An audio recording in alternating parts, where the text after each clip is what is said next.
chairperson for the finance committee, and I'm recommending that we select Mr. Janelle for chairperson. And first I want to say, are there any other nominations for chairperson? Who's nominated? Seeing none, I will ask that we have four of the finance committee. I will ask someone to make a motion that Mr. Janelle become chairperson of the finance committee.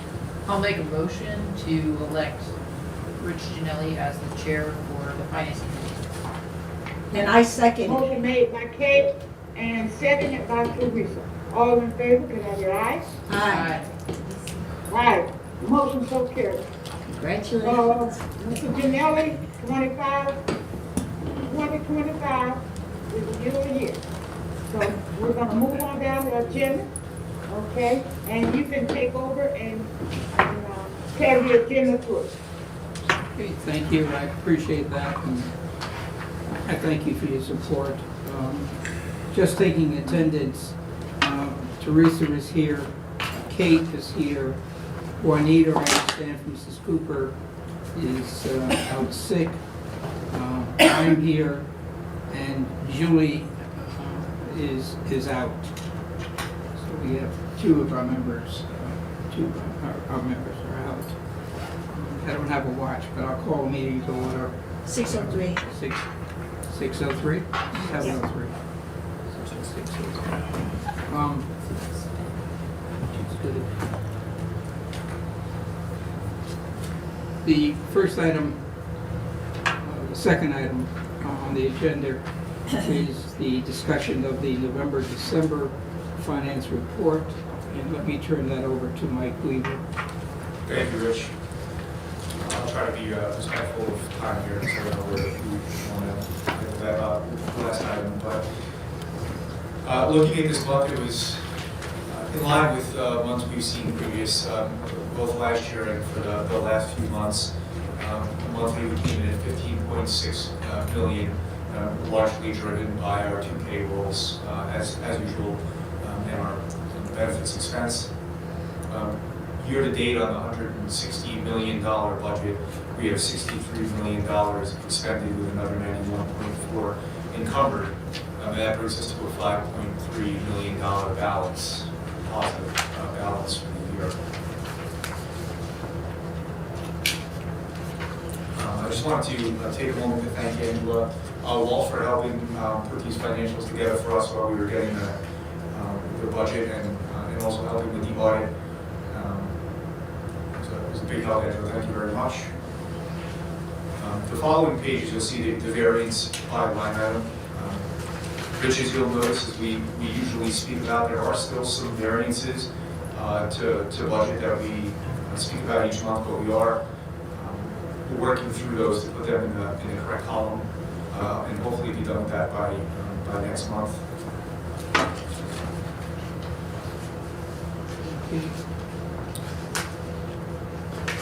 Broken down, I just want to point out on the next set of slides, which list by month. We have July through December.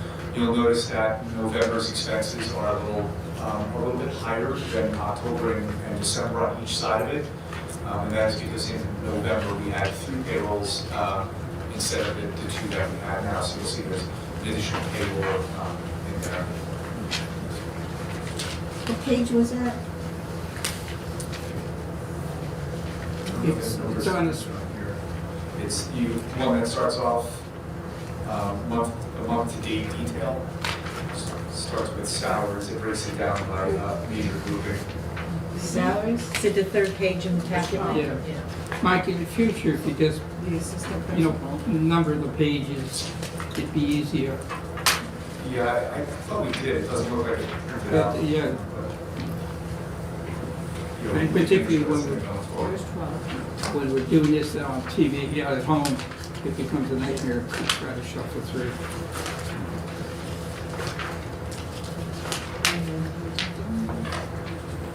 The last thing I wanted to touch on in this report, that should be different going forward. The last 3 pages we have cover our grants accounts. It has the budget, the year-to-date numbers, what we have so far encumbered, and then the last column is the balance. Angela has been working very hard to help peel these different grants out so that they're separated by the type of grant they are. And we're in the process of finalizing that, but we should be done with it in a month or so. It'll make looking at grants a little bit more manageable. What page was that? Those are the last 3 pages with the 3 pages that are associated with grants.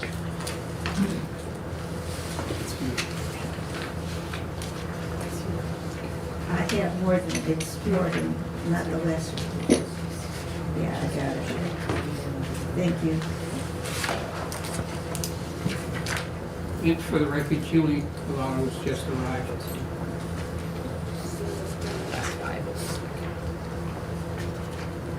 Is that it, Mike?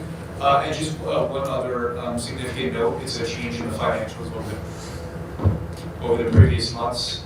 You'll see that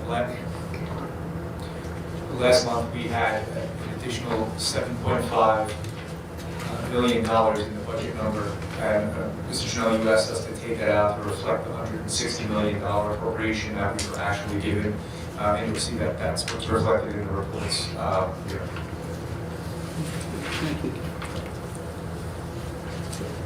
I just want to say that I want to thank your staff for the work that you've been doing in trying to get these financial statements in good working order so they have a little bit more meaning to us. But I still feel obligated, if I'm going to spend some time here, this work, to make some comments. But my comments are meant as constructive and not to be taken as criticism. And that is as follows. We still need work on the narrative, because the narrative that's presented really doesn't mean anything or make any sense to me. It says here the tax and financial statements for the months of November and December. There's no November reports, it's just a cumulative year-to-date. The other thing is, I do appreciate taking out that $7.5 million, or somewhere here it was noted 7.7, I don't know what the difference is, but that was not our appropriation, and I was really annoyed to see that it was part of our budget. It's a one-time spending, and truthfully, it doesn't belong where it is in the particular grants. When we get to that, I'll discuss it more.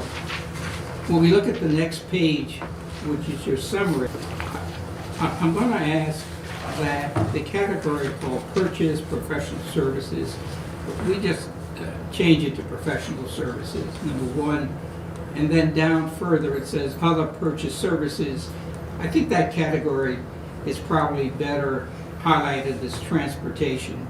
I mean, when you have numbers of close to a $21 million budget, I think you want to be a little bit more specific on that.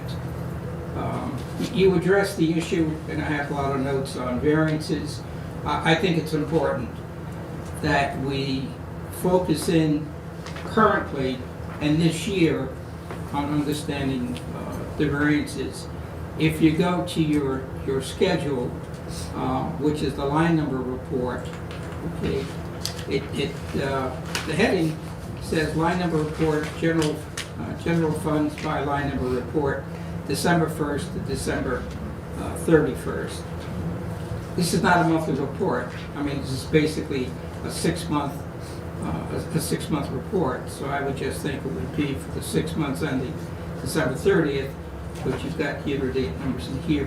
But more concerning to me is the negative variances that we're starting off with. If you look down, you got a $1.7 million variance in consulting. I mean, And it goes, these negatives, there are a lot of them go on through the report.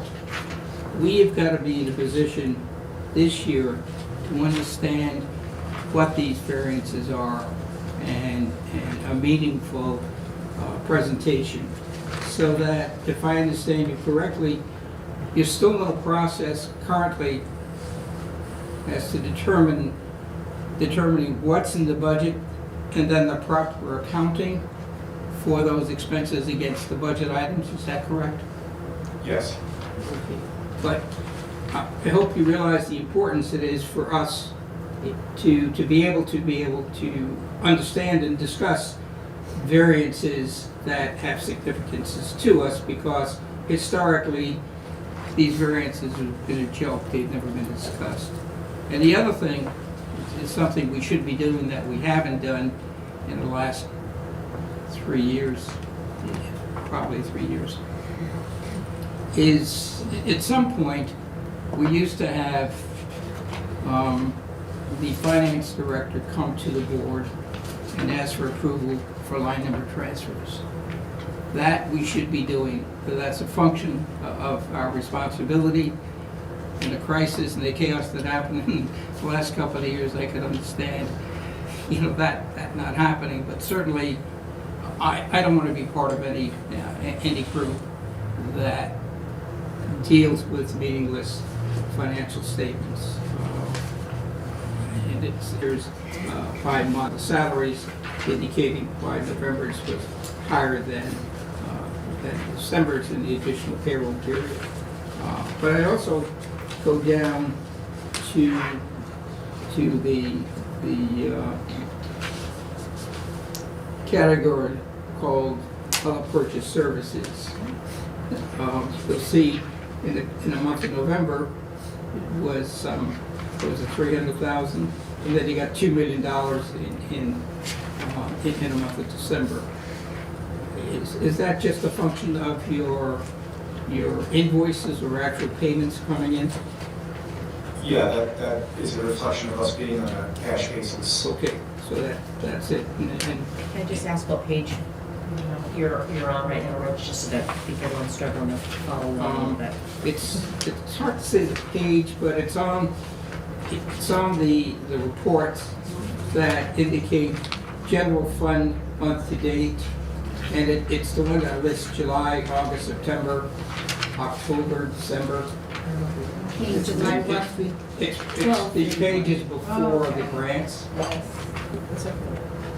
You just hold yours up for visual. It's very small. Thank you. Yeah. Yep. Right, like a ledger Yep. almost. Thank you. And let me backtrack one other thing. Mike, in a report, I don't think in the report before that, the line number report, if there's a way to subtotal these categories so it ties into your summary, it would be a big help. This report's very helpful. So you've answered the questions on the monthlies that it's on a cash basis. I'm understanding that. The other comment I have, moving along to the grants, we need some work on the grants, principally on the alliance funding, on the, so it's referred here to the ECS grant. It says $7.7 billion.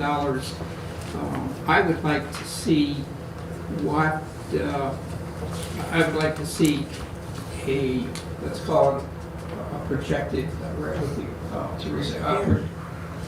Go ahead. I just wanted, it's 7.7 here, but on the front it says 7.5. Yeah, as I said, I was thinking 7.5, this says 7.7, so I don't know what the difference is, whether it's a typo. Can I just interject for a second? Mike, is that the additional $200,000 allocation, one-time allocation from the city? I don't see that, but yeah, that would account for it. That would be the difference. Yeah. Oh, the grants. Total, yeah. Yeah, so we were Your given an additional allocation of 7.5, and then we called a special meeting because we were given an additional appropriation of 200,000 that the board voted to accept. So the 7.5 with the addition of the 200,000 is the 7.7%. So that Thank was, you. Sorry for, yeah. I mean, that was puzzling me. It's really good. I don't mind, that looks good, it looks good. Yeah. So, and that explains the question I had from 7.5 to 7.7. Right. So what I started to say is with regard to the alliance funding and this 7.7 type of funding, we're gonna need I'd like to see an idea of your spending for that as to what the makeup is, and then accounting against that spending, particularly on both. The $30 million is a lot of money if you break it down, salaries, general categories, and do similar to the way we do the actual reports. So we did do that in one finance meeting. I'm trying to recall which meeting I it think it was. was either last month or the month before. Right, where we broke down into specific categories by spending and listed the salaries, the benefits, the purchase services, all of that stuff. So we did submit that one, but I'm trying to remember if we've shown how we're spending the 7.5, 7.7. Yeah. I don't think- And so those are, so in order to access those funds and apply for those funds, we had to commit to how we were using those. Last year, that was something that happened last year. So we could certainly show you that. If you remember, that was to, we restored some of the staff that were in jeopardy of losing. So we restored those staff back, in addition to some Danbury High School enrollment. And then I think a third of it was around technology. So there's kind of like a third around restoration, third around enrollment, another third is around other things, included equipment and so on. Happy to show those. Those are ARPA committed and approved, so we can't necessarily change those. We have to spend on the things that we committed that were in line with the ARPA plan that the city, we signed an MOU with the city. So I'm asking Kara, is that monthly, when these reports are generated, in lieu of having the one number year summary, you can have the one number summary and just put an addendum on the bottom that breaks out that spending as to where we are With the spending, to date, similar to the way we do the budget numbers that we have. The same thing. To track it in the same way. 7, yeah, I know it's repeated, but it keeps us up to date, rather than look back 3 months and stuff like that.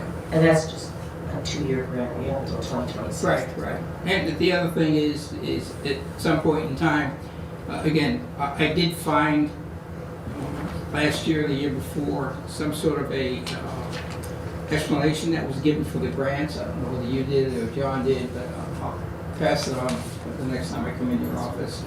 And what I'd like to see is a summary, as a brief description as to what these grants mean, as well as maybe putting the grants in some sort of an order, however you feel that you could present it to us, whether it be governmental or however the categories are, so that they're just not willy-nilly lumped in from A to Z. I do have a question on the third grant or fourth grant down here. It says redesign $1.8 million. I don't know what that means. So that was a federal, we applied for a competitive grant, federal grant, to redesign and curriculum, assessments, support academy work. So that was the $1.87 million award that we received. So there's a lot of different things in there to support, teaching and learning, and a new way of, operating at the high school, but also K-12. So making our curricular documents more second language, more universally designed for second language learners. So there's a lot of professional development. There's some PD and programs that we're going to be purchasing with that. Is that new this year? I mean, That was at the end we won that at the end of last year. Yeah. And the other thing that may be helpful would be perhaps expiration dates as to, when these grants have to be spent by. So that would be it. Again, my point was to make the reporting a little bit more meaningful to us, not to be redundant. And I know it's a lot of work but I think in the long run, it'll pay off. So I thank you. Appreciate it. Yeah, that was, I wanted, where we were in the grant year, be it state or federal, have it where, like you said, this is a federal grant, 2-year grant. Are you is that for the 1 year, that amount, or is that for the 2 years? Are you gonna break it down for the 2 years, or are you gonna use it all up 1 year? That's kind of like, I mean, that's getting the nitty gritty, but I mean, if we could somehow showcase where we are in the grant year. And I think, especially for the larger grants especially, there's a lot of tiny, small little grants and stuff and carryovers. But I know our grant Juanita, has to keep track of that herself, so we don't miss any deadlines or dates. Right. So, I don't Just think that'll be curious. too hard to put together, but definitely, Thank you. yeah. And we did present last year, just, we did do here are the grants, and here's what they're used for. Yeah. Descriptions, yeah. we did do all of that. Yeah. But, certainly, we can try to put some dates That's around. good. I think the problem, the problem I have, Kara, is, and maybe I put the burden on you, is I got very well organized, so if I'm looking for something, in my house, I filed by color paper. So I got years of board stuff that pretty much I know where I am, but I gotta flip through it. And for stuff, to Teresa's point on grants, if there is stuff that we want to know frequently, I think it's good to have as a ready reference, is to have to go back and to look at it. So even if we have a description of the grants, it's done once, we can also just include that description, it's just another copy, another piece of paper, but to put it on a report so that when we're discussing something, we don't have to then think about something we did 3-4 months ago and go back and look for the papers. All right, just to clarify, I'm asking to whenever we print a packet out, to have that always be a part of the packet? Yeah, but that would be my thing. It maybe just happen once a year and just have it as a reference, and we can have it as part of the binder. Okay, Uh, to reprint it probably annually Yeah. as a starter, okay. Okay. But it just, I like to have things in front of me, tools in front of me when I'm discussing it.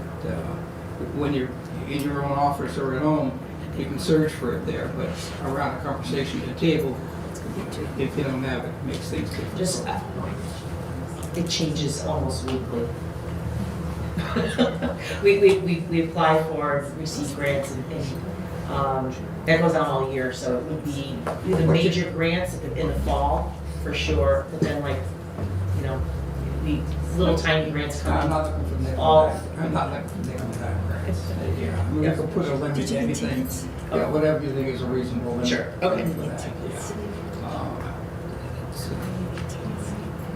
yeah. You're not gonna apply for that $1.8 million and leave it off. Right, those are big ones, sure. And then, okay, I'm sorry.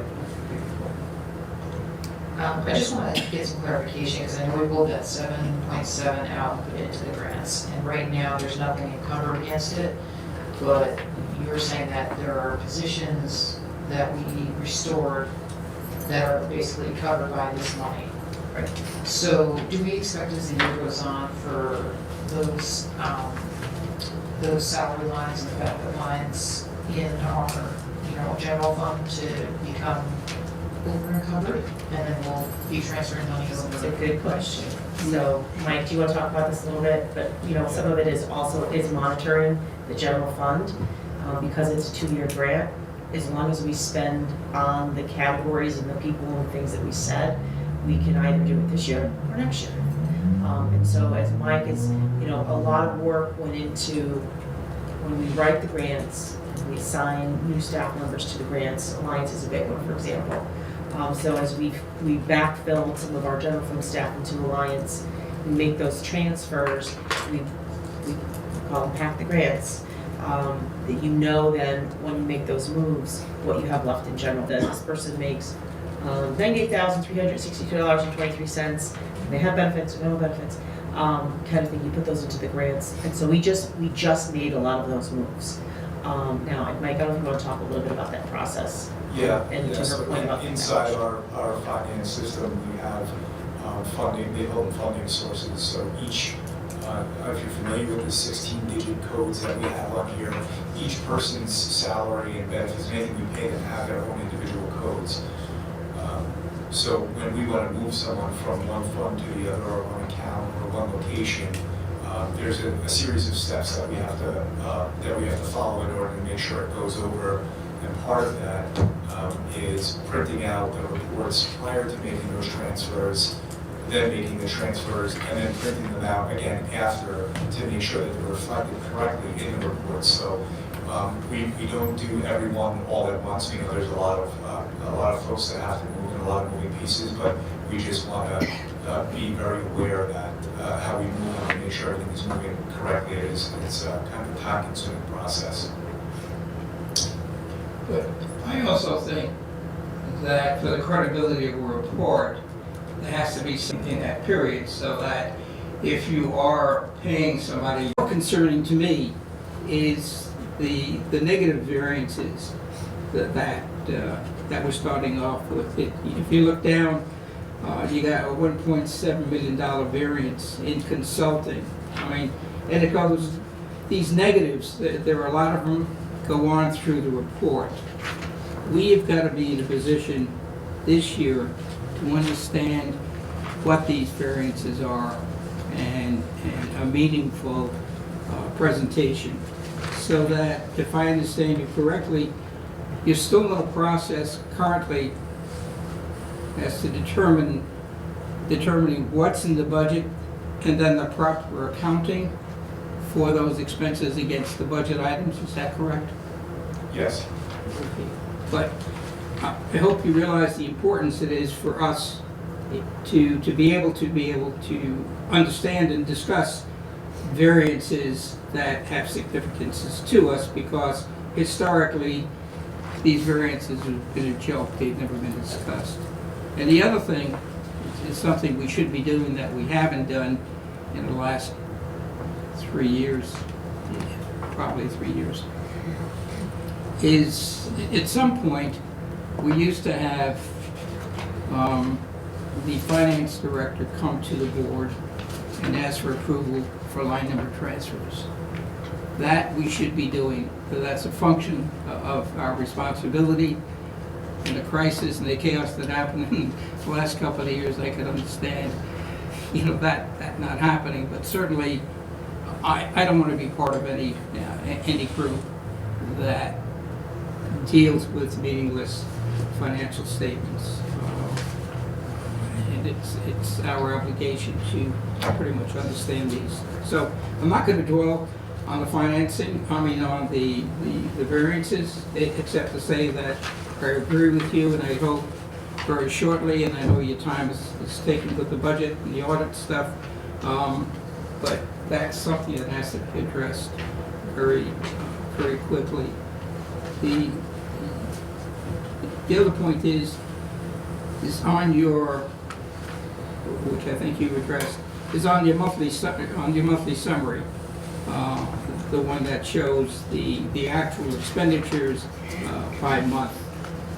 You did address the situation in terms of the salaries, indicating why November's was higher than December's in the additional payroll period. But I also go down to the category called other purchase services. You'll see in the month of November was it 300,000, and then you got $2 million in the month of December. Is that just a function of your invoices or actual payments coming in? Yeah, that is a reflection of us being on a cash basis. Okay, so that's it. And Can I just ask what page you're on right now, Rich, just so that people don't struggle to follow along a little bit? it's hard to say the page, but it's on the reports that indicate general fund month to date, And it's the one that lists July, August, September, October, December. Okay, July what? It's the pages before the grants. It's okay. You just hold yours up for a It's visual. very small. Right? Thank you. Yeah. Yeah. Right, like a lecture almost. Thank you. And let me backtrack one other thing. Mike, in a report, I don't think in the report before that, the line number report, if there's a way to subtotal these categories so it ties into your summary, it would be a big help. This report's very helpful. So you've answered the questions on the monthlies that it's on a cash basis, understanding that. The other comment I have, moving along to the grants, we need some work on the grants, principally on the Alliance funding, on the, what's referred here to the ECS grant. It says $7.7 billion. I would like to see what, I would like to see a, let's call it a projected, Teresa, go ahead. I just wanted, it's 7.7 here, but on the front it's a 7.5. Yeah, as I said, I was thinking 7.5, this is 7.7, so I don't know what the difference is, whether it's a typo. Can I just interject for a second? Mike, is that the additional $200,000 allocation, one-time allocation from the city? I don't see that, but yeah, that would account for it. That would be the difference. Yeah. Oh, the grants. Total, yeah. Yeah, so we were You're given aggregating. an additional allocation of 7.5, and then we called a special meeting because we were given an additional appropriation of 200,000 that the board voted to accept. So the 7.5 with the addition of the 200,000 is the 7.7%. All right, Okay, so that thank was, you. Sorry for, yeah. I mean, that was puzzling. Okay. As I said earlier, I don't mind, that looks good, it looks good. Yeah, so, and that explains the question I had from 7.5 to 7.7. Right. So what I started to say is with regard to the Alliance funding and this 7.7 type of funding, we're gonna need I'd like to see an idea of your spending for that as to what the makeup is, and then accounting against that spending, particularly on both. The $30 million is a lot of money if you break it down, salaries, general categories, and do similar to the way we do the tax reports. So we did do that in one finance meeting. I'm trying to recall which meeting. I think it was either last month or the month before. Right, where we broke down the specific categories by spending and listed the salaries, the benefits, the purchase services, all of that stuff. So we did submit that one, but I'm trying to remember if we've shown how we're spending the 7.5, 7.7. Yeah. And so in order to access those funds and apply for those funds, we had to commit to how we were using those. Last year, that was something that happened last year. So we can certainly show you that. If you remember, that was we restored some of the staff that were in jeopardy of losing. So we restored those staff back, in addition to some Danbury High School enrollment. And then I think a third of it was around technology. So there's kind of like a third around restoration, a third around enrollment, another third is around other things, included equipment and so on. Happy to show those. Those are ARPA committed and approved, so we can't necessarily change those. We have to spend on the things that we committed that were in line with the ARPA plan that the city, we signed an MOU with the city. So I'm asking Kara, is that monthly, when these reports are generated, in lieu of having the one number year summary, you can have the one number summary and just put an addendum on the bottom that breaks out that spending as to where we are With the spending. to date, similar to the way we do the budget numbers that we have. The same thing. To track it in the same way. 7, yeah, I know it's repeated, but it keeps us up to date, rather than look back 3 months and stuff like that. And that's just a 2-year grant, we have until 2026. Right. And the other thing is at some point in time, again, I did find last year, the year before, some sort of a explanation that was given for the grants. I don't know whether you did or John did, but I'll pass it on the next time I come into your office. And what I'd like to see is a summary, as a brief description as to what these grants mean, as well as maybe putting the grants in some sort of an order, however you feel that you could present it to us, whether it be governmental or however the categories are, so that they're just not willy-nilly lumped in from A to Z. I do have a question on the third grant or fourth grant down here. It says redesign $1.8 million. I don't know what that means. So that was a federal, we applied for a competitive grant, federal grant, to redesign and curriculum, assessments, support academy work. So that was the $1.87 million award that we received. So there's a lot of different things in there to support, teaching and learning in a new way of, operating at the high school, but also K-12. So making our curricular documents more second language, more universally designed for second language learners. So there's a lot of professional development. There's some PD and programs that we're going to be purchasing with that. Was that new this year? I mean, That was at the end we won that at the end of last year. Yeah. And the other thing that may be helpful would be perhaps expiration dates as to, when these grants have to be spent by. So that would be it. Again, my point was to make the reporting a little bit more meaningful to us, not to be redundant. And I know it's a lot of work, but I think in the long run it'll pay off. So I thank you. Appreciate it. That was, I wanted, where we were in the grant year, be it state or federal, have it where, like you said, this is a federal grant, 2-year grant. Are you is that for the 1 year, that amount, or is that for the 2 years? Are you gonna break it down for the 2 years, or are you gonna use it all up 1 year? That's kind of like, that's getting the nitty gritty, but if we could somehow showcase where we are in the grant year. And I think, especially for the larger grants especially, there's a lot of tiny, small little grants and stuff and carryovers. But I know our grant Juanita, has to keep track of that herself, so we don't miss any deadlines or dates. Right. So, I don't Just think that'll be curious. too hard to put together, but definitely. Thank you. Yeah, and we did present last year, just, we did do here are the grants, and here's what they're used for. Yeah. Descriptions, yeah. we did do all of that. But, certainly, we can try to put some dates around. I think the problem, the problem I have, Kara, is, and maybe I put the burden on you, is I got very well organized, so if I'm looking for something, in my house, I filed by color paper.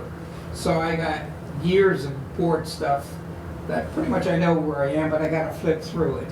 And for stuff, to Teresa's point on grants, if there is stuff that we want to know frequently, I think it's good to have as a ready reference, is to have to go back and to look at it. So even if we have a description of the grants, it's done once, we can also just include that description, it's just another copy, another piece of paper, but to put it on a report so that when we're discussing something, we don't have to then think about something we did 3-4 months ago and go back and look for the papers. All right, just to clarify, are you asking to whenever we print a packet out, to have that always be a part of the packet? Yeah, but that would be my thing. It maybe just have once a year and just have it as a reference, and we can have it as part of the binder. Okay, to reprint it probably annually. Yeah. As a starter, Okay. But it just, I like to have things in front of me, tools in front of me when I'm discussing it. when you're in your own office or at home, you can search for it there, but around a conversation at the table, if you don't have it, it makes things different. Just, it changes almost weekly. We apply for, receive grants and, that goes on all year, so it would be either major grants in the fall, for sure, but then like, you know, little tiny grants come I'm in. not looking for nickel All- and dime. I'm not looking for nickel and dime grants. Yeah, I mean, we can put a limit to anything, yeah, whatever you think is a reasonable limit. Sure, okay. for that, yeah. So, you know, you're not gonna apply for that $1.8 million and leave it off. Right, those are big ones, sure. And then, oh, okay, sorry. I just want to get some clarification, because I know we pulled that 7.7 out and put it into the grants, and right now, there's nothing encumbered against it, but you're saying that there are positions that we restored that are basically covered by this money. Right. So do we expect as the year goes on for those salary lines and benefit lines in our, general fund to become over encumbered, and then we'll be transferring money It's a over? good question. So, Mike, do you want to talk about this a little bit? But, some of it is also monitoring the general fund, because it's a 2-year grant. As long as we spend on the categories and the people and things that we said, we can either do it this year or next year. And so as Mike is, a lot of work went into when we write the grants, and we assign new staff members to the grants. Alliance is a big one, for example. So as we backfilled some of our general fund staff into Alliance, we make those transfers, we call them pack the grants, that then when you make those moves, what you have left in general fund, like what's the delta there.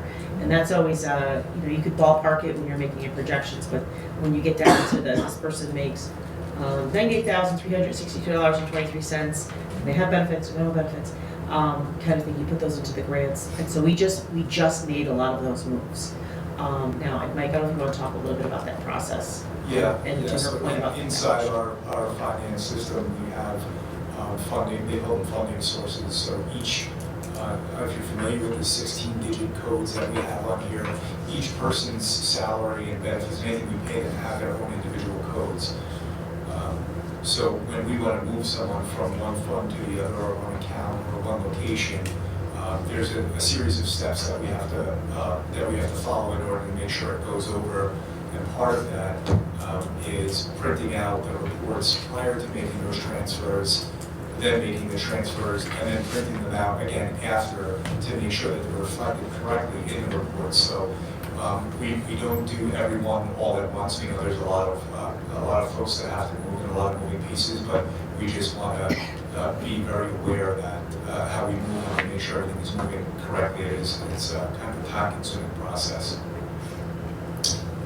But I also think that for the credibility of a report, there has to be some sort of a timing issue that relates to what happened in that period, so that if you are paying somebody against the grant, and you decide that next month you're going to utilize some of that grant money to alleviate the general fund, then that number up here in the grant report, I would prefer not to see a report that shows $4 million negative variance and then have the explanation, well, we haven't done the accounting yet, because then we're just wasting our time looking at these reports.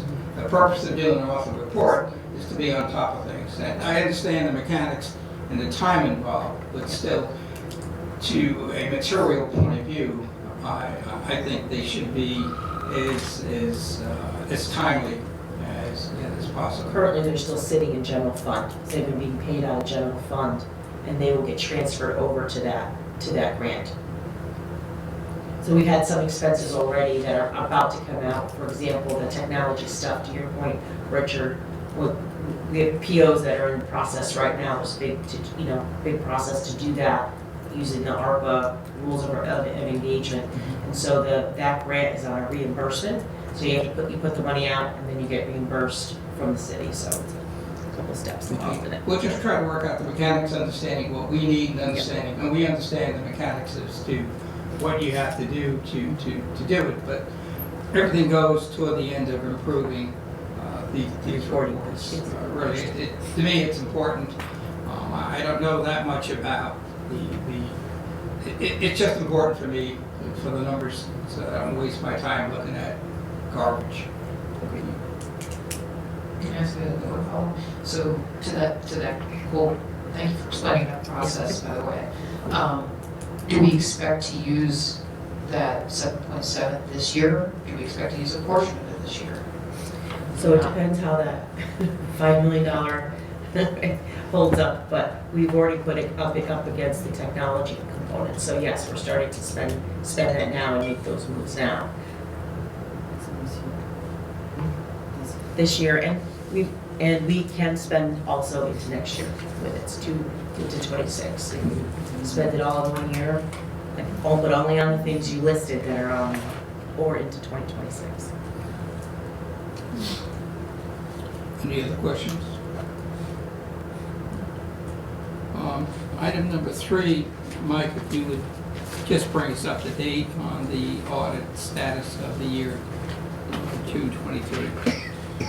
Yeah, I reached out to Mr. Garrett at the city last week to find out if we received any news on the 2023 audit. He informed me that we have a draft report from the auditors, which is good. So what happens is they'll get the draft report and we'll review it. While we're reviewing, they still might send, and I think they still are, they still send questions. Oh my to God, us. these people are unreal. They're supposed to have it ready by the beginning of January.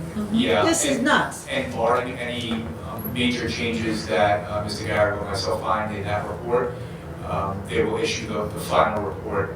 He's hoping to get something on the books for the city's audit committee to meet and go over the final report with RSM. And we did it last time with Scott Bassett, actually. The partner from RSM came down and spoke to us in person and gave us the final report. So we're in a very good spot and anxious to start the next year, 2024, with an anticipated finish of by the end of July, in which time we'll finally, for the first time in a long time, be caught up to date. To your knowledge, there's been, based on the draft report and from what's been told to you and publicly when I attended the finance committee, the partner in the accounting firm indicated there was no material differences that they could point to or any, in so-called management letter, any type of discrepancies or That's correct. anything to add, so. And some of those items that we identified this time that had long lead times, one of the big ones is figuring out the pension. We have to give our pension numbers to a third party, and they have to submit it to their actuaries, and it takes several weeks for them to do that. After they're done with their report, they submit their report to the auditors, and the auditors send that report to their actuaries. So that process can be several weeks, and so that can be a pain point and a holdup. So we've already started to work on that in anticipation, so that we're not going to be held up and have to start this work day one and already be weeks behind. We'll be weeks ahead going into the audit. Okay. Any other questions on it? The item number 4 is listed is the non-lapsing account. Now, this is something that got more and more confusing to me. I happened to talk to Kim today, and I got more confused on this issue. But it's not as simple as I thought. I think it's very simple. My intention here, let me tell you what my philosophy was, is that we were told we had a sum of excess money based on last year, ranging anywhere from $700,000 as reported, and then the further adjustment that would perhaps bring the total to somewhere about $2 million, $2.1 million. In my own mind, I just assumed if I had an extra $2 million sitting in my checking account, not earning any interest, I would want to move it somewhere, not speculative, but to give me some sort of interest. And so when I mentioned to Mike, I said, what are we going to, Dr. Casimiro, what are we doing with the money? You know, just thinking, gee, they can move money from point A to point B just to help us get some interest on the money. And he says, no, you need board approval. And then talking to Kim, I mean, this is like a Pandora's box, which you were reading to me. I don't know where you read it from, but it was certainly nothing that I remember seeing, the requirements that we have against this. So with that being said, it was my intent to move some money into a bank account. We know the bank account has been established, but it's just physically moving money into the bank account so that we as a board can earn some extra money on it without creating havoc. Are we in a position, and so the purpose here would be then, as it's stated in the policy, that the board has to approve this particular transfer. Again, it was my thought process that both Kara and Mike could do the transfers because we don't have any, once we set the budget for the 100, as we talked about, once we have an appropriation, we approve the appropriation, the budget, and then the mechanics of moving those monies, paying those bills is within the administration. And I just thought the same thing follows through here, much to my surprise. But I guess my question is, before we go further, are we in a position to know how much is free that we want to put in, or if it's $2 million and you're comfortable with only putting in 700, or it's a number, I'm picking these as hypothetical cases, can we do something like that, with the point being just to start the timetable to earn a few more dollars? So, you know, I don't want to create unnecessary paperwork, and because of the complications that the board has to approve these transfers. If we're not in a position to finalize the numbers, then I'd say let's forget this until a later date. Yeah, I think it would be best to wait, and the reason being is that there still may be adjustments in the 2024 financials from the auditors, but I'm comfortable with at least that 2.1. The other item that I know we touched on it before, Teresa, I think it was you that brought it up, is that there are still currently purchase orders in our system that are holding as encumbrances that we're waiting for invoices. So most of those are, 30 days past. But as time passes and those invoices don't come in, we then have to find out from the individuals, is this a valid purchase order, or is this something that you entered and forgot about that we can now cancel? So I think it would be best to wait until the audit is complete, so if there are any audit adjustments for the 24 period, we can make that before. But now you're looking, the projected based on the audit committee's conversation was the partner, the accounting firm, dismissed the city's idea that that 24 audit would be done by March because that was a bit naive, and they pushed it back to somewhere about August. So I think July 30th. July, August. So that to me is a long time. But if that's the case, then we'll just keep this as a moot point and bring it up at a later date. Okay?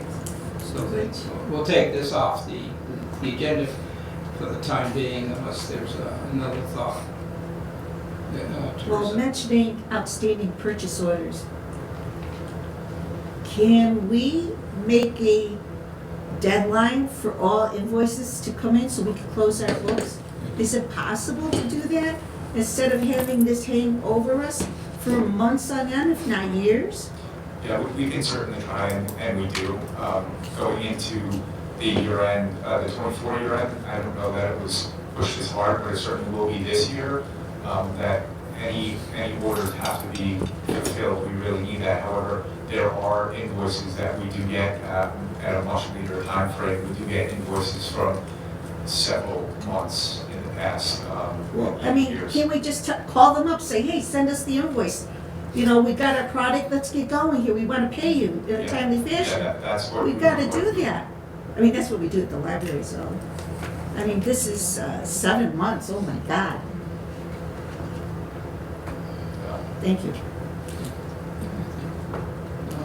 Item number 5 is the discussion regarding the superintendent's 25-26 school year projection process. I haven't put the word budget because I think I think we should change the name from what we present right now, or Dr. Casimiro presents, from a budget to a projection. But again, that's just nitpicking. Well, no, some of where that came from is, you know, what a superintendent really puts together as CFO is the projection of what they anticipate their needs are going to be. And then, you know, the budget is what you live in once you're done cooking the book. So we kind of present it as the budget, but it's really a projection. Mike and I had a lot of conversation about that, but When you we change, don't want to upset the apple cart all at once, turn the apple cart. when you change the name, it sounds sexier, so somebody's gonna read it a little bit more and be more interested, rather than the same old, same old. Okay, well,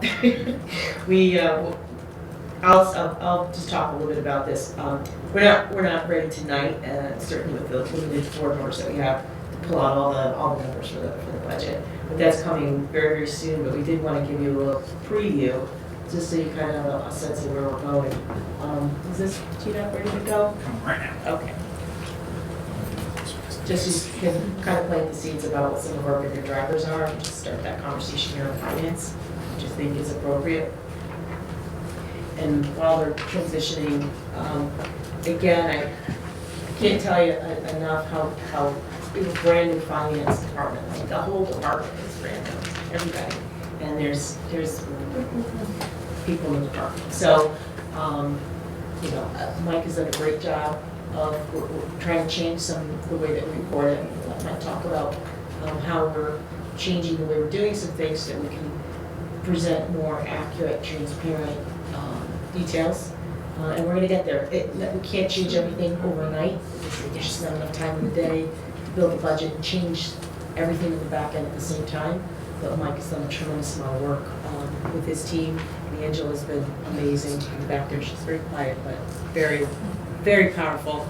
And an engine in the finance office. So just a little preview. Yeah. Okay, we go.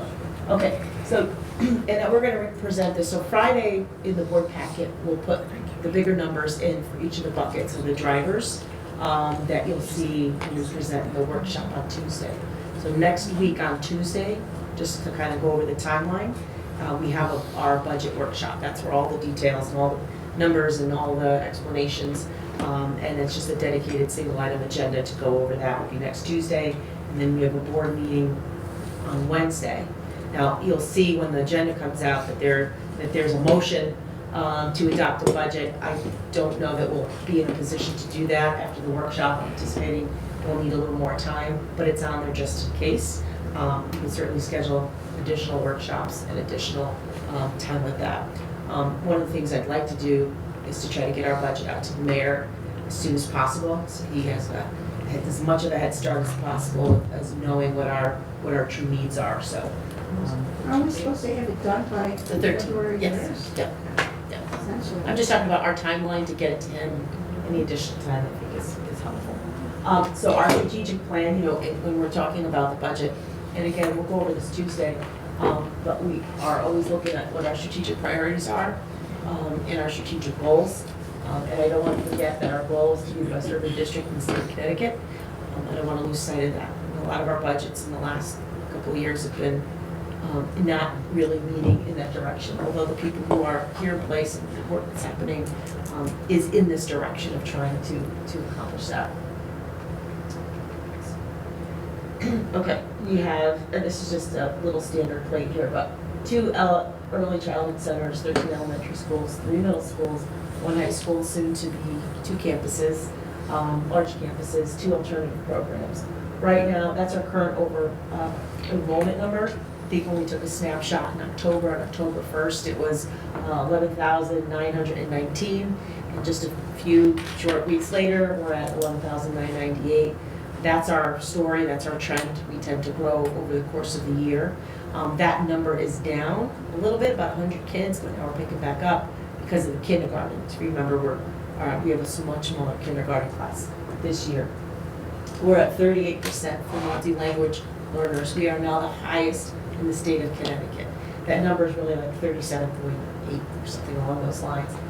Of the new people that are enrolling, of the new students who continue to enroll in our district, I think the number is around, Mike, check me, it's around 47 or 49% of our new enrollees. So we continue to enroll students at a higher percentage rate that are MLLs. This is our overall number, but we continue to bring students in, graduate students out. It's in that are MLLs and we're graduating out that are less and less, so we're bringing more in. In our kindergarten classes are chock full of second language learners, but we don't even identify them until after kindergarten. So that number is really truly even higher than that. We're the highest percentage in the state of Connecticut. So we have a great need. And that's part of some of where our drivers come from. Economically disadvantaged continues to be on the rise.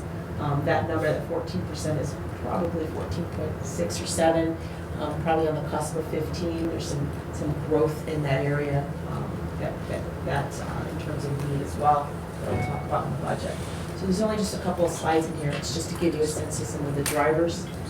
The key issues and concerns in our budget will be meeting our contractual obligations and keeping up with cost of living increases. We've spent a lot of time here talking about trying to remain competitive in the area. Recruiting and retaining staff, that falls into some of that component. We're struggling with some of our contracts are not even in the ballpark of being competitive.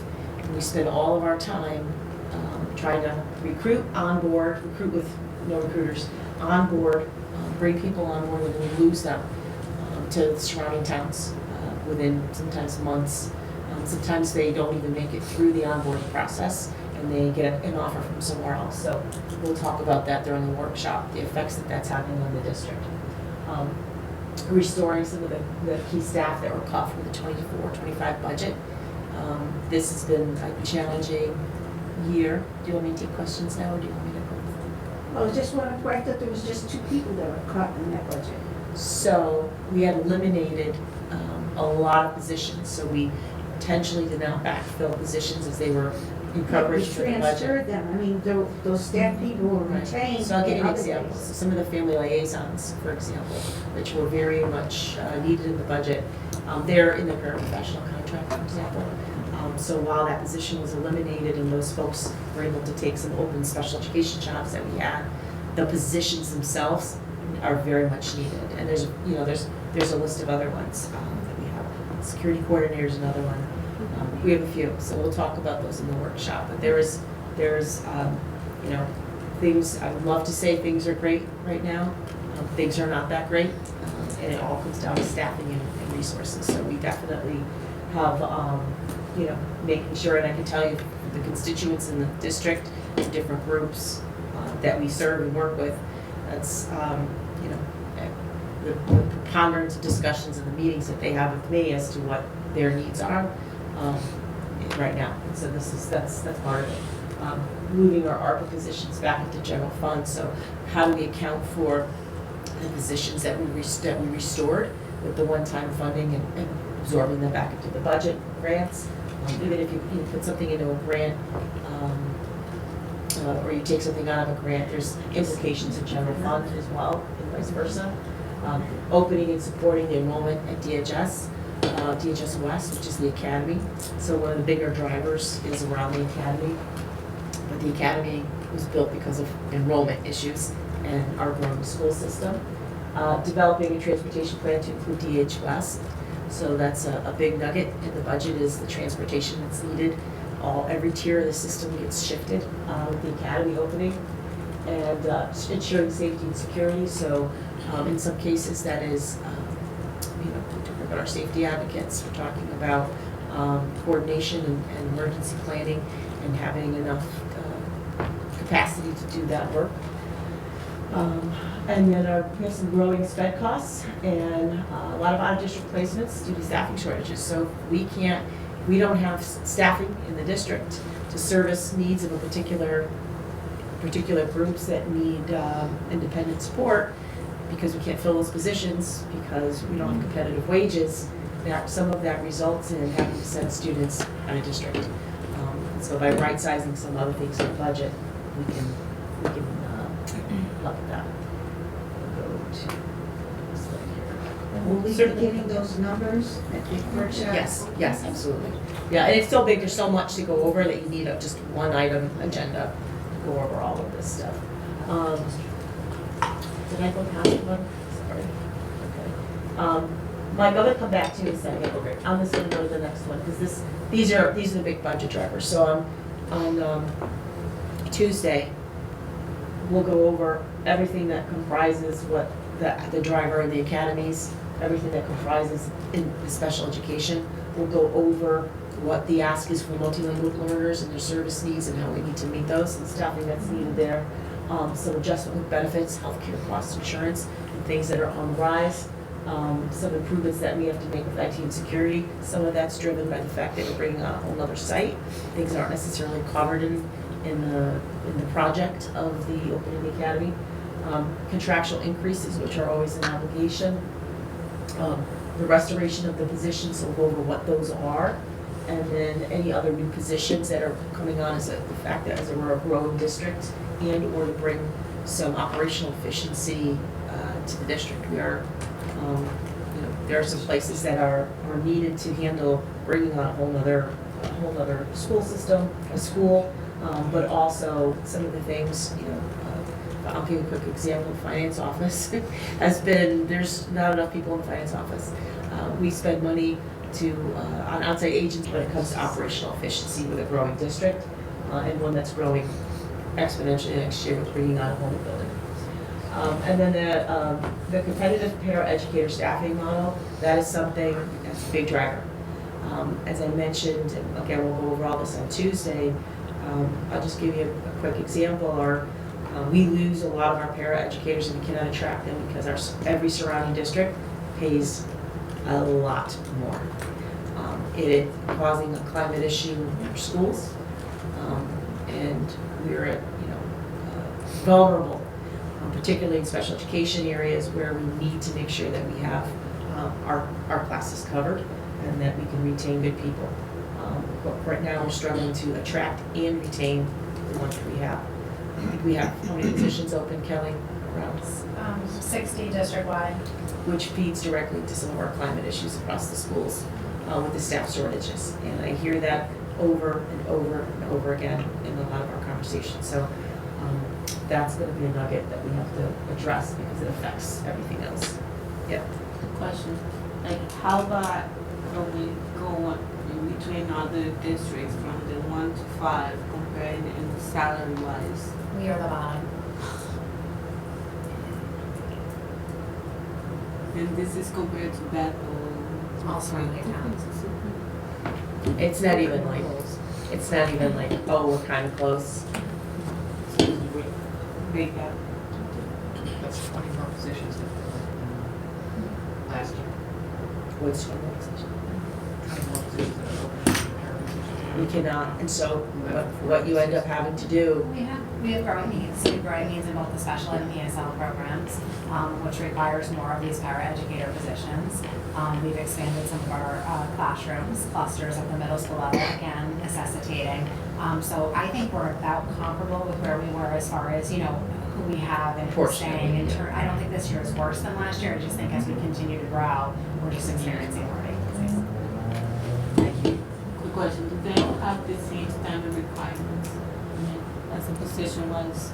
I'm sorry, I didn't hear the whole question. Do all positions have the same standard requirements, like, Use your microphone, please. I can't hear. Sorry. do all positions have the same standards and requirements, like, if we go up all of the district, maybe I may be into peak count the requirements that we have, or it's just the money? me.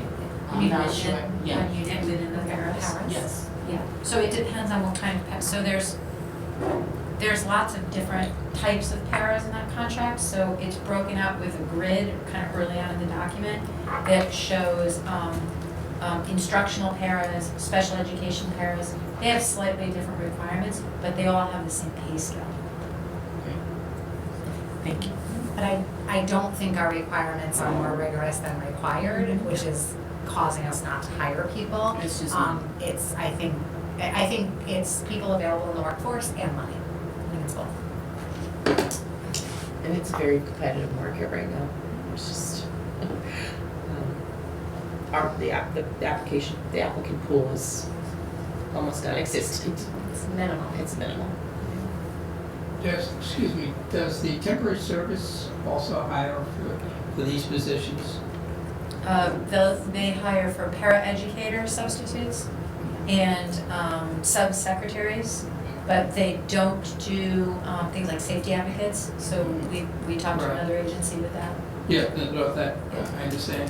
What I was getting at is, we're at the low end of the dollar wage scale per se, but yet, in order to operate, operationally, and for you to fulfill your obligations and to run this district, we then have to employ an outside agency, which, with their cost and their premium, it's really costing us a lot more money to do it. So the rationale would be, why not increase wages to make it more competitive? And there may be a savings or a break even when you look at things. And more so, you're absolutely right, and that is what's happening. The agencies cost a lot more, and they're not long-term, so they're not building relationships in the Right. school and the community and with the kids and the families. So there's a cost to that too, but even worse than that, when we don't, outside of, we have to constantly consider the safety of children, but outside of that, when you have a classroom that's unsupported and desperately needs the support of a paraprofessional, and that starts to erode teachers' ability to affect any change in that classroom, the call-outs in places where we're seeing some of the highest shortage areas, there's more correlation with teachers calling out, right? Because you're frustrated and you're, so then you gotta pay for a sub on top of it, right? And we're struggling with that too. So there's collateral layers of damage by not having some of these core positions at competitive rates, not to mention the time that it takes to constantly interview, try to onboard, only to lose folks in the end before we even get them started. This year, hasn't there been a change in benefits for part-timers?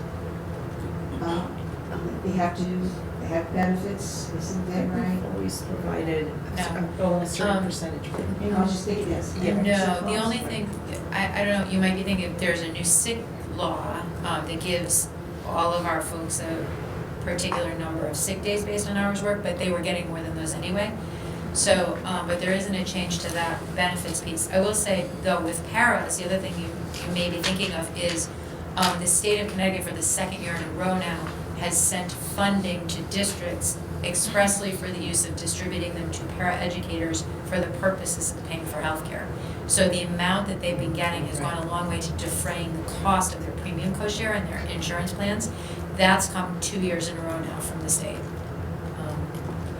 The other thing I want to say too is I think that what we haven't really talked about is over time, and this is now, I've been doing this particular job, this is my 15th year.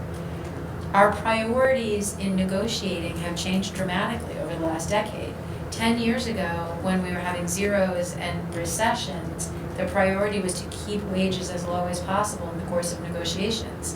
And so we came out with contracts that reflected that budget priority of the lowest possible wage and came through pretty successfully. The problem is that as we've now hit this gap in employment where we can't find enough people, the benefit of having kept wages low is now biting us because the starting wage is less than that of our neighbors. So, part of what we're struggling with is that shift in priority, where now what we're saying is the priority is to get these bodies into these rooms so that teachers can have the tools they need to do their jobs. that comes at a cost, and we need to change the way we think about those. If that's where we're going, Yeah. we need to change the way we think about those contracts. So that's really kind of where we've, I think, been caught. And I think we were talking a lot about the, like, just remaining, there's some places where we're very competitive, but maybe in salary, but the conditions are tougher, a little tougher in some places, compared to some different districts. But I think focusing on making sure that our contracts across the board are competitive, because it always comes back to bite in the end in other ways that can sometimes cost more money. So it's just something, it's a shift, and when the labor market is the way it is with the and the applicant pool, everyone's fighting for the same limited number of staff. And 10 years ago, that was not the case. I could put a job posting for a teaching position, and I'd have 200 applicants in a week, and I'd have to sift through how am I going to make a decision on who to even bring in. And now we post jobs and nothing, unqualified applicants that are applying for everything from working in the kitchen, custodial work, to CFO. They apply for everything. So they're just our applicant pool has changed. It's like we're paying the piper, Yes. at this We are point paying here the piper. for the change in time. Is it coming at a great time? No, but things will rapidly disintegrate. Staffing, it's happening now. It is the subject of almost every meeting that we have. One of the things is on your prior slide when you had the different the drivers is in addition to the dollars, the impact that the dollars have on those drivers. I think it becomes, as we've seen last year, the benefit that you did was to continue to stress the importance of these particular drivers, is to justify why we need the elements that create the dollar increase in here. But equally as important is to, just like you were saying, it was to explain, if you don't get this, then this is what you're not going to get. So that the person on the other side of the table trying to give us the funding has the idea and the knowledge as to what impact this is going to have in us operating as one of the best in the state of Connecticut, and not being able to achieve that objective is because we don't have the resources in order to do this.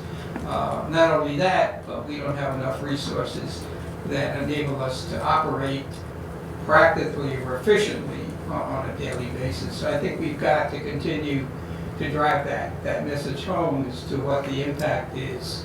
And the needs, the things that we needed last year are the same things that we need this year. Yeah. So, we didn't get funded for all of it, but the need doesn't go away.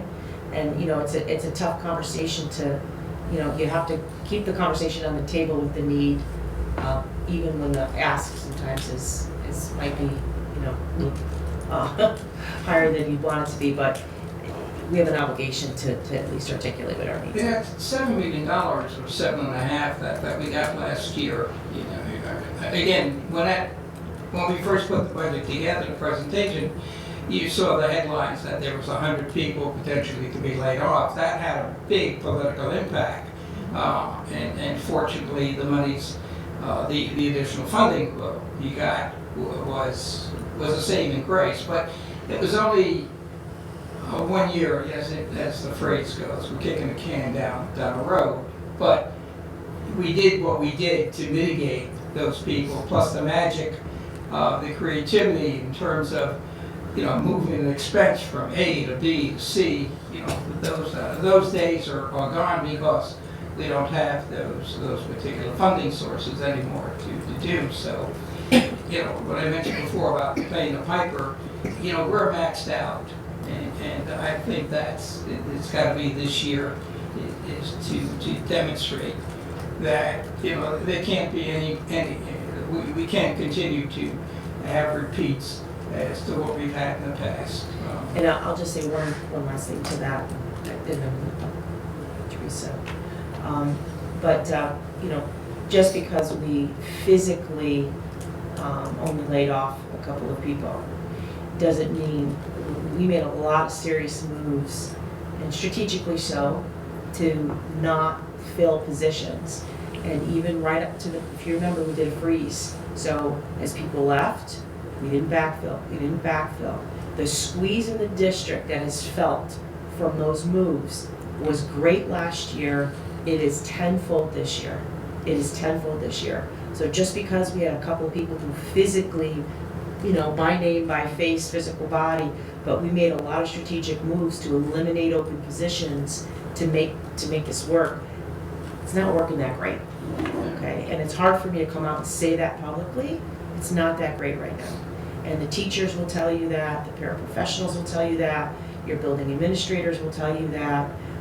Anybody who's working with kids, your PPS staff, there's not enough of any group to go around right now. And it's at every level. It's operational efficiency, it's everything. And that's the squeeze that we're feeling. 70% of my day is dealing with the fact that in some way, shape, or capacity, we have an issue as a result of staffing, culture, climate, morale, lack of resources.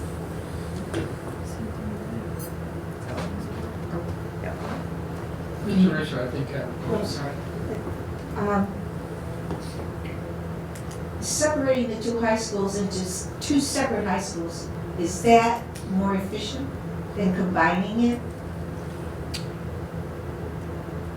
As is. It's a loaded question, and I'm gonna try to answer. I mean, it just seems, Yeah, so for certain things like transportation and so on, way back when this was conceptualized, when there was a need to handle the enrollment, and Danbury High School is well beyond max capacity, we know that. There wasn't a lot of there wasn't a lot of appetite to build another comprehensive high school with, finding a site. I don't know, what does a new high school cost now? $250 million, $300 million to build a comprehensive high school. That there was not an appetite to do that. And if you recall, they were looking for an existing site, and there was the matrix, and that was not a great fit for, right? And by the grace of God, Weekend Cardis became available, and I think will be beautiful. It'll be a beautiful satellite campus for our kids. So ideally, Teresa, 10 years ago, I would have hoped, instead of, certainly better than putting another addition on Danbury High School. But I think what we have now will serve us well, but there's gonna be some growing pains, because anytime you add another building, even if it was another high school, you're still running buses, you're still tiering across, you're traversing across the city, your bus and tiers change. It's another site that needs supervision, another site that needs security, another site that needs site-based infrastructure. It's complicated. So, it would have been ideal, when the problem first surfaced, maybe.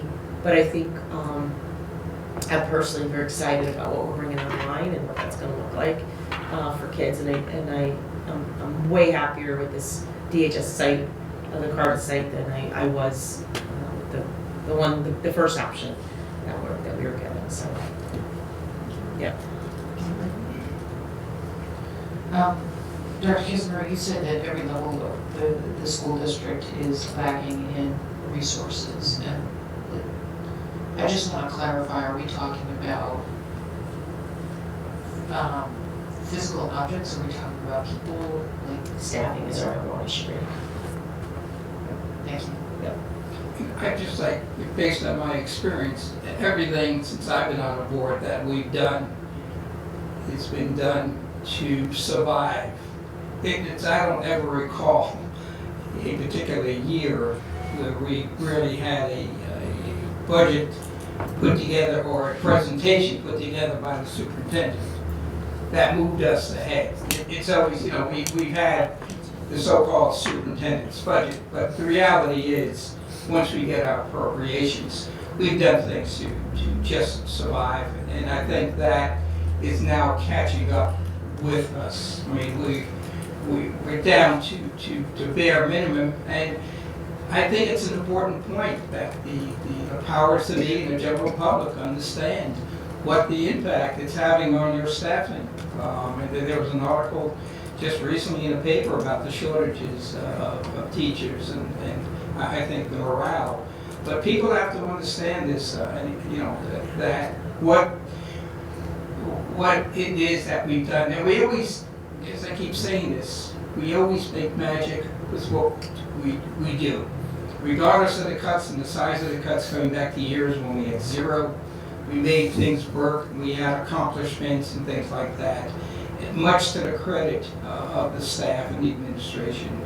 But it's almost to the point where, like Kara says, it's not productive for her to waste all our time doing this stuff here, to fight the ills of us not being, funded, at a reasonable rate. So I think we've got to make this clear. Yeah, Teresa. Thinking of the challenges we have, especially within the last half dozen years with growth in enrollment, please pay attention what's going to happen in downtown Danbury. They're going to expand the city center district from South Street to the railroad station. And in that space, they are going to build more skyscrapers, I'm going to call them, for Danbury. It's in the planning. Public hearings are coming up. Please attend if you can. They're telling us that the people who live downtown don't have kids, which is wishful thinking, I believe, on their part. They want to load up downtown, unbelievable, and there's no planning for what we can actually hold or that we can support. I said, what is the end goal, a number of people we can have? We didn't do that study. They just want to put skyscraper upon skyscraper. I'm talking about 3 or 4 stories for Danbury, like in front of Rite Aid. What we can actually hold or that we can support. I said, what is the end goal, a number of people we can have? We didn't do that study. They just want to put skyscraper upon skyscraper. I'm talking about 3 or 4 stories for Danbury, like in front of Rite Aid, Price Right. They want to put in front of that parking lot there. They want to go down halfway South Street. They want to go down to the railroad station. Please, if you can attend these hearings, pay attention. They're coming up. They're public hearings. And they're also going to have less parking requirements to encourage this kind of housing. We are at our wits' end with the enrollment we've got, and I find that it will be, if our city leaders don't listen to us, I know what's going to happen. Teresa, your point's well taken. And I often said the right hand doesn't understand what the left hand is doing, and that's critical. It's critical for one. This is a planning stage, and it's for the future. As much as I keep harping on multi-year budgets, but it's something that should be forecasted into the plan. There should be a representative of the board from the administration that says, hey, think of this, okay, understand the impact is to the problems we have now. Potentially, you can't tell me, or not you per se, or anybody can tell me how many kids are going to come in here, but don't tell me that we're not going to have any children unless it's for a retirement community of people over 80 years old or something. But I think your point's well taken, and these are the things that we have to then bring out, is to, when you consider this, understand the impact it's going to have on us. And we're just saying we want to be proactive and not reactive, so when you build up your housing, etc., we're not then faced with an additional bus or 2 or additional costs. I'll just keep saying one last thing, but it's a great conversation. We had just had a school ad hoc meeting, and I think there's a recognition on both sides that there's not enough on either side, city side, school side, in terms of staffing and resources, and it's a struggle, and it's something that the city's going to have to come around over time. Certainly, we didn't get here in one night. We're not gonna get out of this in one night either. But what I did suggest, and maybe it deserves to be, lifted up a little bit more, was that that I can come up with a master strategic plan, facilities plan, for the next 5 to 10 years. But it can't sit by itself. It has to sit inside of a larger economic development plan for the city, so that we're not a sole entity, so that what you're talking about in terms of regional planning, you're doing demographic studies, it's not just where are the kids in school now, it's where are they coming in the rest of the city, where's residential housing going up, for X amount of bedrooms that we offer that will be new, how many students would be generated as a result, and then where are you gonna put an elementary school in 10 years from that point when the students start to come in. So those are all part of regional, economic development planning, urban planning. But our plan needs to sit inside of the city plan. And I think I've got some positive, it's a lot of heads nodding, but there's an acknowledgement. But there's folks in place that are, I think understand that, and so I'm hopeful in that end, but the conversation has to we have to keep talking. This is not a one and done, we're just gonna fix it, no conversation, so we just have to keep talking about it. The other, don't need to be Debbie Downer, but the other consideration that we have is potentially what the impact is going to be relative to the new administration coming into the state, because the state, we rely on the state to fund us, the state relies on the federal government, so if there are changes there in the think of the monetary considerations, that's will be beyond our purview. I think we just do and fight what we have to and see where it lands. I'm gonna have Mike just wrap up with sort of some of the changes, and then we probably went way over. And everybody has things to do. You just want to briefly summarize some of the changes that we're making. Yeah, when I started out the budget process, I do every budget I've done in the past, I kind of take a look at like what a budget is, right? And it's our best projections at this particular point in time of how we are going to, from a financial perspective, achieve the strategic plan, CARA strategic plan, and that strategic plan is really governed by our mission and our vision as an organization, right? So that's kind of my mind going into this. And I think from looking at the process from the outside last year, it was much to be desired. I wanted to kind of start from scratch this time. One of the things that we were tasked to do in the Alliance grant was to give the Alliance budget by location. And I think that that's something that's going to be coming down from other grants.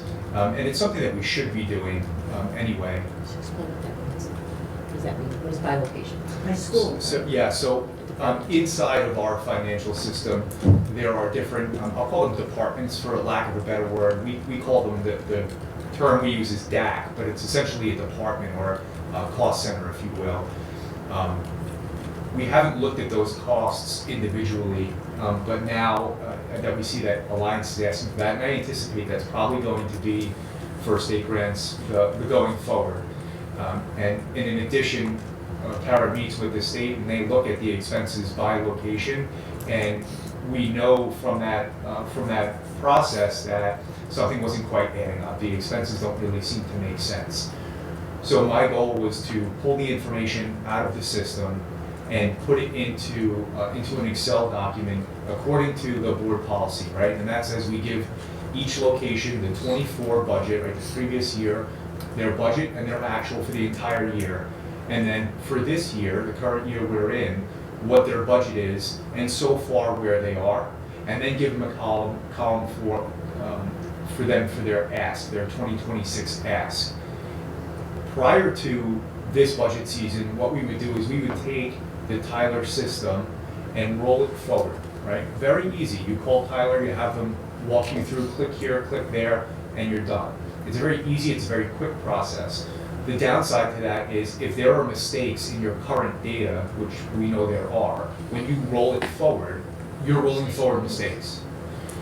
So it becomes very different. The other thing that kind of lacks there is it's what you call a top-down budget, right? So when we get our allocation, we say, hey, Park, hey, Rogers Park, this is your budget, live with it, right? And we don't have any interactive conversation of, tell me what your needs are, tell me what your wants are, where are you struggling, how can I help you? To be that kind of like servant leader, right? So this year, we did a collaborative process. So after extracting all the data by location, Kara helped me identify who's in charge of that location. And Kelly, myself, Dr. Rocco, we sat down with each individual site and said, okay, here's the staffing that we have for you. We know it's probably wrong. Tell us who you have, tell us who we're missing, and then let's go through the expenses. Give me a narrative, let me understand what your needs and your wants are. I personally, coming from outside of education, learned a tremendous amount in a very short period of time. I got my own education. It was very helpful, and it also gave a sense of ownership to those budget leaders, those budget owners, that they're now invested in their budget. So that's a little bit about the fresh start. One of the things, in addition to streamlining and creating efficiencies, it's pushing us in a direction where we can now produce financial, or we will be able to produce financial reports by month, by location. Further that, we will now be able to get a really intelligent look at what a projection looks like. So halfway through the year, we know where are we going to end. Do I have to wait until May or June to find out, we'll have that ability to do projections. Take it a step further. Mr. Janelli, you always point out the multi-year budget. Well, now we'll be able to do that, and we'll be able to do it by location with substance behind those individual numbers and what the drivers are. I think the process this year, and especially as we sat down, Karen and I sat down last night with Mike, going through the individual drivers, doing it like this, there was no question that Kara asked that we weren't able to answer and say, this dollar ties to this. And another thing that you'll see when I tie the numbers out, I have work papers that support the numbers that are in there. I'm not asking for $50,000 for a staff member. I'm asking for a specific amount that's tied to a contract. It's backed by work papers, which is something that we don't have right now.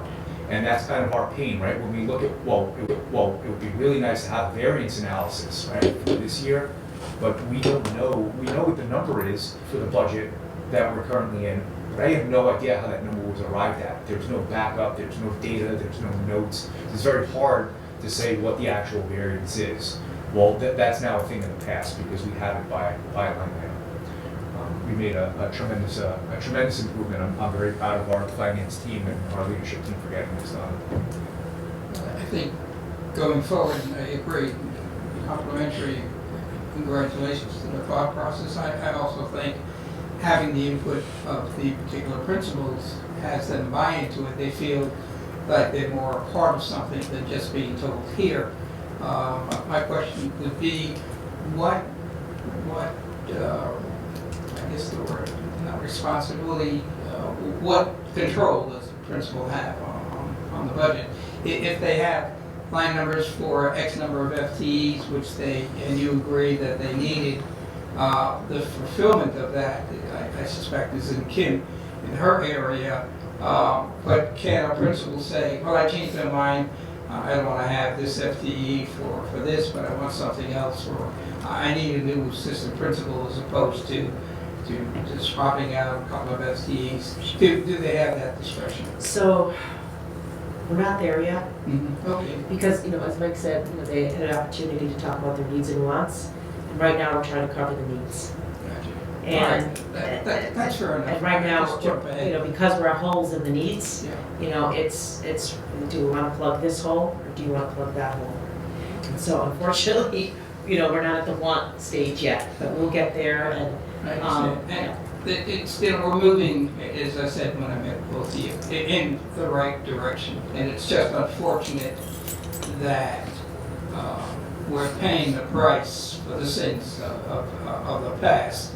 Because I find it, and I'm sure you do, terribly frustrated to sit here and to, as I said today, to offer constructive, criticisms to something when, and Mike just attested to the fact that we don't have the personnel here who made up those numbers, but based on what I saw in your work papers, that if something were to happen to you, if you hit the lottery and you retired, I'll be at least there's a work paper that shows the numbers that went in there. And there's enough of a staff that understands the methodology that went into it, as opposed to just getting a document that says $28 million and you don't know what the hell that 28, and then I keep asking you, you got $6 million negative variances, why are you charging this here? So everything's out in the open, we're very honest and truthful.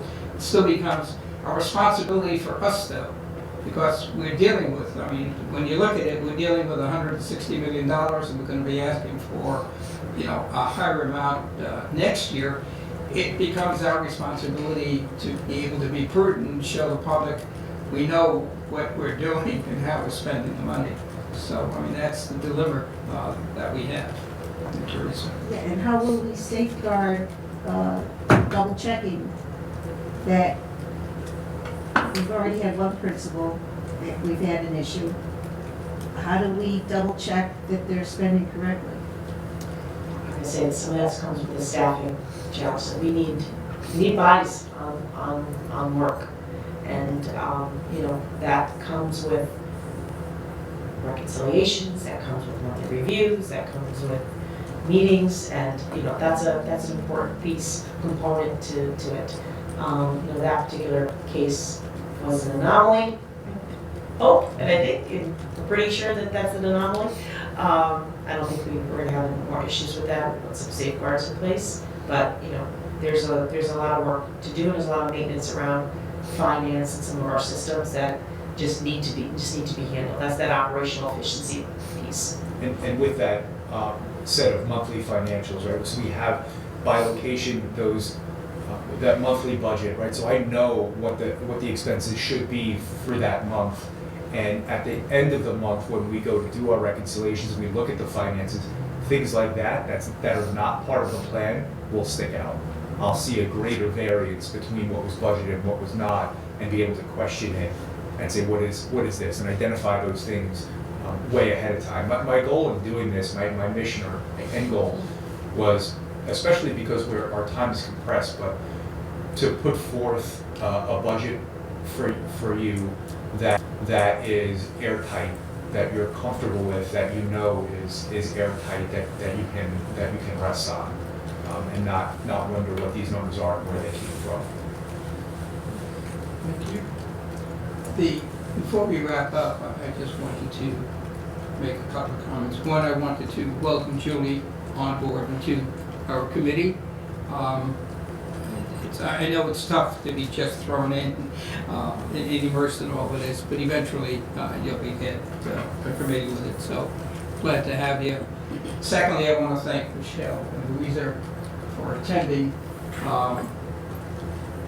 And I just wanted to know whether both of you, either of you, had any questions regarding this particular presentation tonight. So I like to. Gladys always tells me I have to do it this way at the end. The non-committee members have to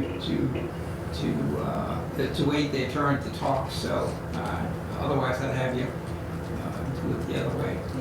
I thought this was a very productive meeting. I thought, what you were saying about adding a little bit more detail to those larger line items, adding the dates we had at one time was very beneficial. I am like you, a color coder. Even if it was just something that highlights, or we talked at one time about gathering, like the federal and state, it kind of got confusing. I don't know how you work that through, but I think that's great. And I found this to be somewhat productive. And, same challenges always. Through COVID, through getting through, we don't have enough, we fight for our paras. I know the number in my head, it's still not high enough. But I want to say, I think Mike, you're doing a great job. Thank you. I really do, I've come from construction and development, and I think what you're saying is when I would finish a unit, it would be this big, but you shouldn't really have to speak to me. You should be able to go through that packet and everything should be there without you speaking to me to build that unit or whatever it is. I look at it in the same way, so, again, clear, the information is much clearer, and the packet's thinner, but there's information, it's not just graphics. So I'm very pleased with what I've seen, and obviously we have a lot to do. Louisa? Yeah, I'm just looking